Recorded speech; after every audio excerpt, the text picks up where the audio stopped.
કાજલ પટેલ છે। આપ સૌને મારા જય માં ખોડલ।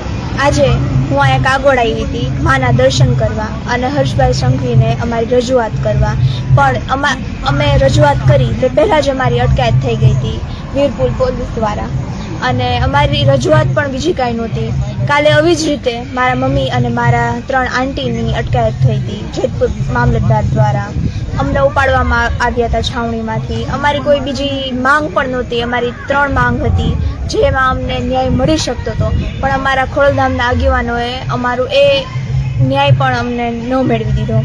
જ્યારે માણસોને સરકાર પરથી, તંત્ર પરથી ભરોસો ઉઠી જાય તો ત્યારે માણસ સમાજ પાસે જાય, પોતાના કુળદેવી પાસે જાય, ભગવાન પાસે જાય, જેમને માનતા હોય એમની પાસે જાય। પણ અમે જેમને માનતા હતા એ અમારા આગેવાનો હતા પટેલ સમાજના, અમારી માં ખોડલ હતી।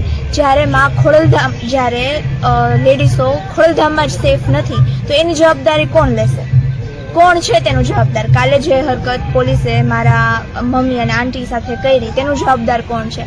આજે જે હરકત પોલીસે મારી સાથે કરી તેનું જવાબદાર કોણ છે? મને સવારના 9:30 વાગ્યાની મારી અટકાયત થઈ હતી ખોડલધામમાંથી, અને અત્યારે 4-4:30 આસપાસનો સમય થયો છે। અત્યારે મને છોડવામાં આવી છે અને કારણ વગરના અમને અંદર બેસાડી રાખવામાં આવ્યા છે અને અમારું નિવેદન લેવામાં આવ્યું છે, એ પણ આખું ઉપજાવી કાઢેલું છે। અમારી માંગણી 3 એટલી જ હતી કે મારા દાદા